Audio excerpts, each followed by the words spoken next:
Welcome to the podcast. I'm Angela Bobier, and this is Life in the Talbot Settlement, brought to you by Tyrconnell Heritage Society, operators of Backus-Page House Museum.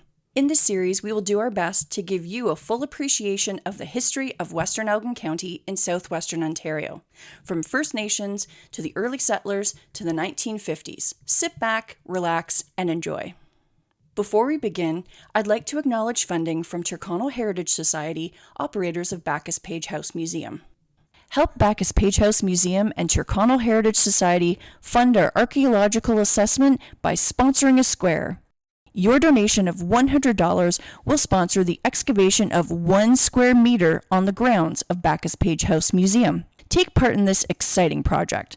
All donations can be made through our website by clicking the donate button www.backuspagehouse.ca. Welcome to the 52nd episode of the podcast Life in the Talbot Settlement. In this week's episode, we talk about soap and the various ways settlers utilized it, the extensive time and effort that went into simple household tasks like doing laundry, and the trials and tribulations of bathing. And before we begin, I'd like to acknowledge funding from the Department of Canadian Heritage and Tyrconnell Heritage Society, operators of Backus-Page House Museum. Before we talk about how the early settlers washed their clothes, we must first discuss their clothes. Settlers would have worn a few layers underneath their clothing, and these layers were things like a chemise, drawers or underwear, pantaloons, and more. These were the clothing pieces that were washed most frequently, because they were up against your body. Then there was a base layer, for example, dresses, pants, or vests, that would be washed less frequently. And lastly, there were the outside layers, things like aprons. Now these would be washed very frequently, and there's a reason for that. The inside layers of their clothing got the dirtiest usually with sweat, while the base layer remained relatively clean because the inside and outside layers would catch all the dirt. But those aprons, they were probably the dirtiest.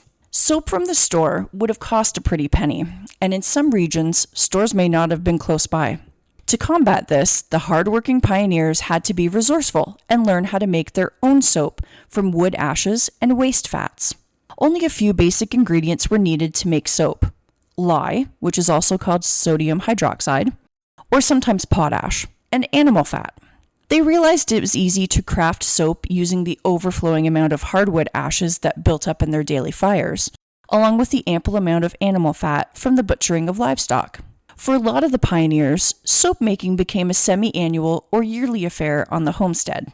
As the butchering of livestock occurred in the fall, soap was crafted at that time on many farms and homesteads to utilize the abundant supply of lard and tallow. For the homes that did not butcher their livestock for food, soap was generally crafted in the springtime, saving the ashes from the wintertime fires and the cooking grease, which they salvaged throughout the year.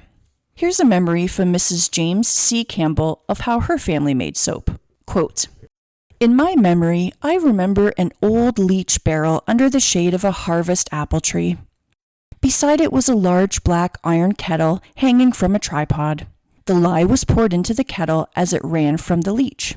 The base of the leach was built up of bricks or stones with the back higher than the front, so that it had quite a slant. A wide board was placed on top with cleats nailed on to hold the bottom of the barrel up a bit so the lye could run out. Cleats were put on the board slanting toward the front so the lye would run into the large wooden pail or crock. The barrel is placed on top of the board. The bottom has holes bored in it in many places. Clean straw is put in the bottom of the barrel. Then the barrel is filled and well packed with hardwood ashes. A well or indentation is left in the top, and you add water. Soft water is the best, from the rain barrel or the cistern. Mother has a steady job emptying the lye and filling the leach barrel with water. Pieces of fat, suet, or any bits of fat saved from cooking during the winter is placed in the kettle. When you have enough lye runoff, you put a fire under the kettle and boil it. The mixture gets thick like jelly. To test to see if it is not too strong, touch some of your tongue. If it smarts, you add more soft water and more fat. Do not allow children to be near as the lye burns." Many farm women made lye and sold it to woolen mills for washing fleece. The soap was stored in wooden barrels for home use. It was used in washing and cleaning. With white sand, lye soap, and a scrub brush, and lots of arm-strong power, the maple floor in the kitchen would clean snowy white." End quote. Now that we know how soap was made from that great description, how did they use it? A big part of washing day was the water. Soap needs hot water to work.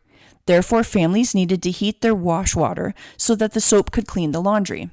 Early settlers would have used a large kettle of water boiling over an open fire pit in the warmer months or on the stove over the grate in the house during colder months. This water would be collected from nearby streams or wells or cisterns with the help of shoulder yokes.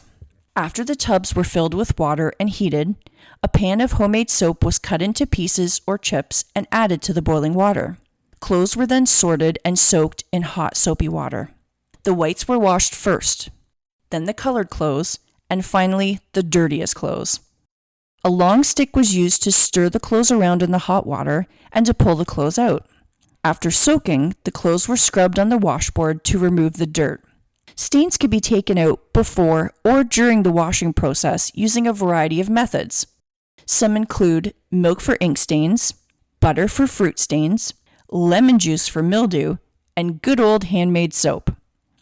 The clothing was rubbed up and down on the ridges of the washboard and dipped in water.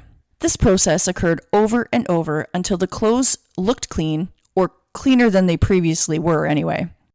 This task was very hard on the arms and fingers, as well as a person's back. There were definitely some stiff backs in the 1800s. Wash water was reused until it was too dirty. Then more clean water had to be heated. To get out the soap suds, the clothes were rinsed in cold water. If more than one rinse was needed, 2 tubs were used.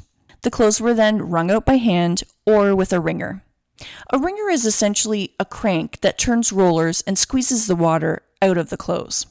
If the settlers' arms weren't tired enough from the washing process, they would be now, as it required a lot of effort to wring out the clothes or just to turn the crank.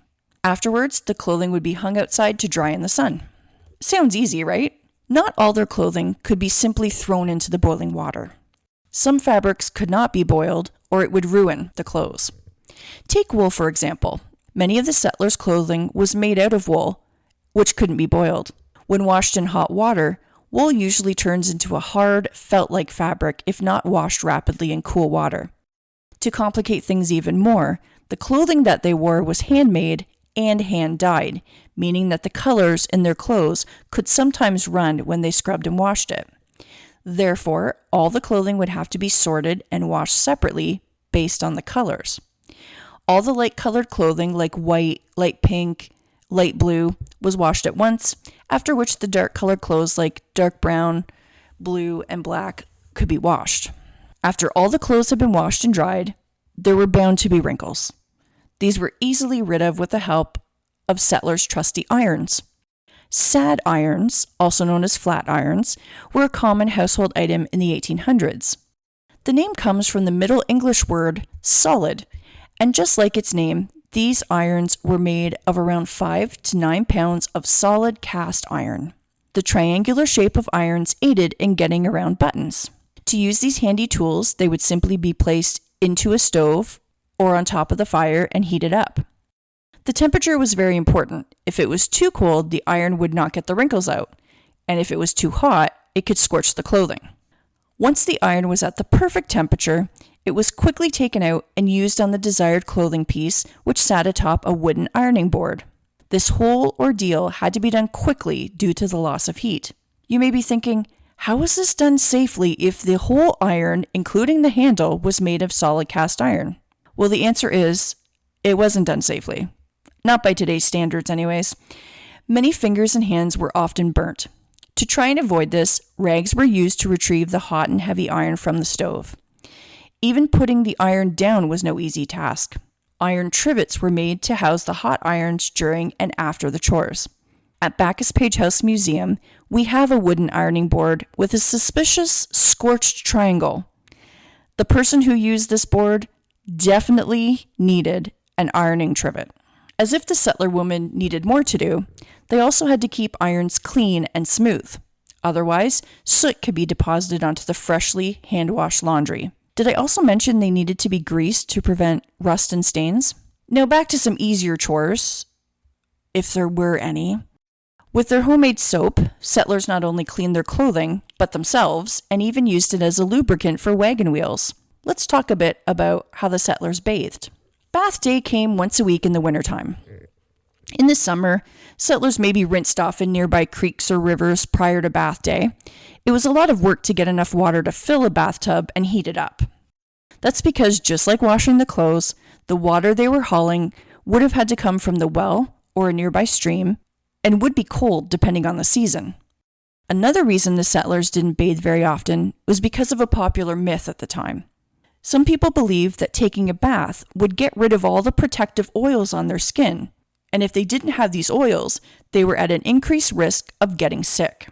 Since taking a bath was so laborsome, and they didn't believe in taking baths often, to feel clean, the settlers washed their faces and hands in a basin of cold water each morning and night. Sounds refreshing, except cold water doesn't usually kill germs.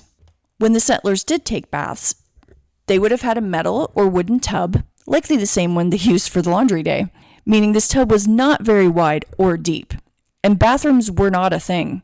Instead, bathtubs were placed in the kitchen so they could be close to the stove. It'd be close to the fire, which made it easier to fill up the tub, as well as keeping each person warm after they got out. Enough water would be heated to fill the tub, then they would proceed to bathe. And by filling the tub, I mean a few inches. The entire family often used the same water. It would be too time-consuming and laborious to empty the tub and refill it for every member of the family. The father would go first and use the cleanest water, then the mother, followed by all of the children, one at a time, oldest to youngest.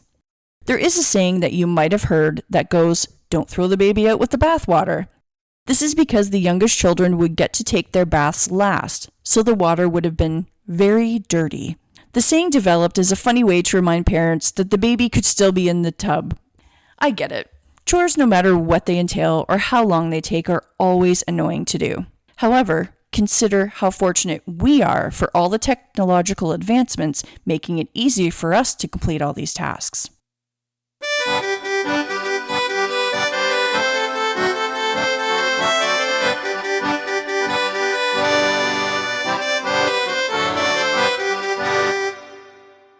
Please share the podcast with your friends and follow us on all social media platforms at Backus-Page House. The Backus-Page House Museum and Tyrconnell Heritage Society acknowledges the land we are on today as the traditional territory of First Nations people. As settlers at a settler-focused museum, we value both the significant historical and contemporary contributions of all original peoples and ask how we can be supportive in Indigenous cultural renewal. Life in the Talbot Settlement is a production of Tyrconnell Heritage Society, operators of Backus-Page House Museum. Your host has been Angela Bobier, music provided by Jack Witmer, and thanks to our producer, Katlyn Reintsma. To make a charitable donation, become a Tyrconnell Heritage Society member, and to contact the Backus-Page House Museum, please visit our website, www.backuspagehouse.ca. Thank you again for listening. Help Backus-Page House Museum and Tyrconnell Heritage Society fund our archaeological assessment by sponsoring a square. Your donation of $100 will sponsor the excavation of 1 square meter on the grounds of Backus-Page House Museum. Take part in this exciting project. All donations can be made through our website by clicking the donate button, www.backuspagehouse.ca.